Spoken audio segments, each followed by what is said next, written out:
डरावनी तांत्रिक कहानी पिशाच तांत्रिक का श्राप। हेलो दोस्तों, नमस्कार। मेरा नाम है हबी और आप सुन रहे हैं डरावनी कहानी। चलिए कहानी की ओर बढ़ते हैं।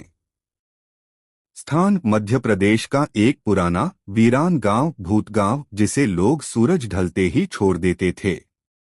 वर्षों से यह गांव तांत्रिक शक्तियों के किस्सों के लिए बदनाम था। कहानी की शुरुआत। बहुत साल पहले भूतगांव में एक शक्तिशाली तांत्रिक रहता था, महातांत्रिक वशिष्ठानंद। उसकी जटाएं लंबी थीं, आंखें लाल और गले में अस्थियों की माला। वह रात को श्मशान में साधना करता और कहते हैं कि उसने पिशाच विद्या में सिद्धि प्राप्त कर ली थी। गांव के लोग डरते थे, मगर उससे डरकर उसकी सेवा करते थे। कोई दूध चढ़ाता, कोई काली बकरी लाकर देता। बदले में वह रोगियों को ठीक करता, अपंगों को चला देता। मगर एक दिन उसने एक गलती कर दी। विनाश की शुरुआत। एक दिन गांव की एक युवती गौरी, जिसकी आंखों में सच्चाई और दिल में साहस था, तांत्रिक से भिड़ गई। उसने खुलेआम तांत्रिक से कहा, अगर तेरी शक्ति सच्ची है तो लोगों को डरा क्यों रहा है? तू भगवान नहीं, एक पिशाच बन चुका है।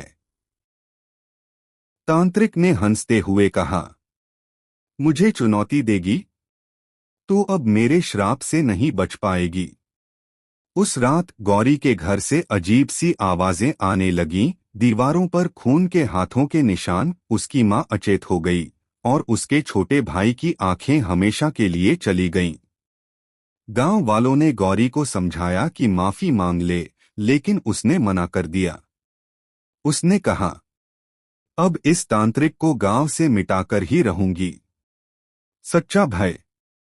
अगली अमावस्या की रात गौरी एक सिद्ध बाबा को लाकर लाई, बाबा त्र्यंबकेश्वर। बाबा ने कहा कि वशिष्ठानंद को हराने के लिए श्मशान में तांत्रिक द्वंद्व करना होगा। उसी रात पूरा गांव श्मशान के पास जमा हुआ। वहां दोनों तांत्रिक आमने सामने थे। चारों ओर हड्डियों की जंजीरें, मंत्रों की गरज और हवा में जलती हुई लपटें। गौरी बीच में खड़ी थी, जैसे किसी पुराने युग का यक्ष प्रश्न। अचानक वशिष्ठानंद ने जमीन से एक पिशाच बुलाया, काला, नंगी हड्डियों वाला, जिसकी जीभ जमीन तक लटकती थी। मगर बाबा त्र्यंबकेश्वर ने अपने कमंडल से गंगा जल फेंका और पिशाच चीख कर जल गया। फिर दोनों तांत्रिकों के बीच मंत्र युद्ध शुरू हुआ। अंतिम युद्ध और श्राप। वशिष्ठानंद हार रहा था, मगर जाते जाते उसने अपनी आत्मा को श्मशान के पीपल वृक्ष में बांध दिया और कहा, मैं फिर लौटूंगा हर अमावस्या को। और जिसने मुझे रोका था, उसकी संतानों को चैन नहीं मिलेगा। बाबा त्र्यंबकेश्वर ने उस पीपल को रक्षा मंत्रों से सील कर दिया और तांत्रिक की देह को वहीं जलाकर राख में मिला दिया। परंतु अंत नहीं हुआ। आज भी उस गांव में कोई अमावस्या की रात बाहर नहीं निकलता। कहते हैं, अगर कोई उस पीपल के पास जाए तो उसके कान में कोई फुसफुसाता है, गौरी कहाँ है? मैं लौटा हूं। गौरी अब गांव में नहीं है, मगर कहते हैं उसकी पोती के सपनों में लाल आंखें अब भी झांकती हैं। शिक्षा।